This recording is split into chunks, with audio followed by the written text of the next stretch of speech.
ವಿಭಾಗದೊಳಗ SPMT ಪ್ರೌಢಶಾಲೆ ಒಳಗ ಓದ್ತಿದ್ದೇನೆ. ಹಾಗೂ ನಾನು ಐಶ್ವರ್ಯ ಸುಂಕಣ್ಣವರಂತ. ನಾನು 9ನೇ ತರಗತಿ ವಿಭಾಗದಾಗ SPMT ಹೈಸ್ಕೂಲ್ ಅಲ್ಲಿ ವಿದ್ಯಾಭ್ಯಾಸವನ್ನು ನಡೆಸುತ್ತಿದ್ದೇವೆ.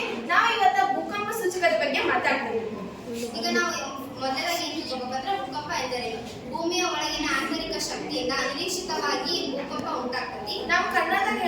ನಮ್ಮ ಭಾಷೆದಾಗ ಹೇಳ್ಬೇಕಂದ್ರೆ ಭೂಮಿ ಒಳಗಿರುವ ಕಲ್ಲುಗಳು ಅಲುಗಾಡುವುದರಿಂದ ಭೂಕಂಪ ಉಂಟಾಕತಿ. ಅದು ಎಲ್ಲಿ ಬೇಕಾದ್ರೆ ಆಗ್ಬೋದು, ರಾತ್ರಿ ಆಗ್ಬೋದು, ಹಗಲಾಗ್ಬೋದು, ಯಾವಾಗ ಬೇಕಾದ್ರೆ ಈ ಭೂಕಂಪಗಳು ಸಂಭವಿಸ್ತಾವ. ನಾವು ಮನೆಯಲ್ಲಿದ್ದಾಗ ಆಗ್ಬೋದು, ಶಾಲೆಯಲ್ಲಿದ್ದಾಗ ಆಗ್ಬೋದು, ಎಲ್ಲಿದ್ದಾಗ ಬೇಕಾದ್ರೆ ಭೂಕಂಪ ಆಗ್ಬೋದು. ನಮ್ಮ ಪ್ರಾಣವನ್ನು ರಕ್ಷಿಸಬೇಕಂದ್ರೆ ಒಂದು ಸೂಚನೆ ಬೇಕು.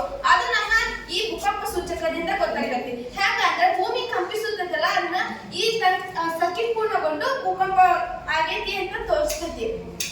ಭೂಕಂಪದಿಂದ ನಾವು ಹೆಂಗ್ ಕಾಪಾಡ್ಕೋಬೇಕಂದ್ರ ನಾವು ಮನೆಯಲ್ಲಿದ್ದಾಗ ಭೂಕಂಪ ಅಂತಂದ್ರೆ ದೊಡ್ಡ ಟೇಬಲ್ಗಳ ತಳಗೆ ಅಳ್ಕೋಬೇಕು, ಮತ್ತು ಶಾಲೆಗಳಿದ್ದಾಗ ಬೆಂಚ್ಗಳ ತಳಗೆ ಅಳ್ಕೋಬೇಕು.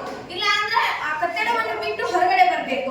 ಕೆರೆಯಲ್ಲಿದ್ದಾಗ ಕೆರೆಗಳನ್ನು ದೂರ ಹೋಗ್ಬೇಕು. ಕೆರೆ ಪಕ್ಕದಿಂದ ಭೂಕಂಪ ನಡೆಯಕ್ಕೆ ಸೂಚನೆ ಸಿಕ್ತಂದ್ರೆ ಕೆರೆಯಿಂದ ದೂರ ಹೋಗ್ಬೇಕು. ಯಾಕಂದ್ರೆ ಕೆರೆ ಒಳಗಿರೋ ನೀರು ಹೊರಗಡೆದು ಭೂಕಂಪ ಹ್ಯಾಂಗ್ ಮಾಡ್ಬೋದು.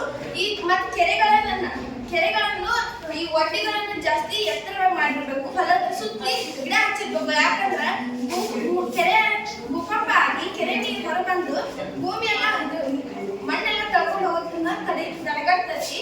ಆದ್ರಿಂದ ಈ ಹೊಲಗಳ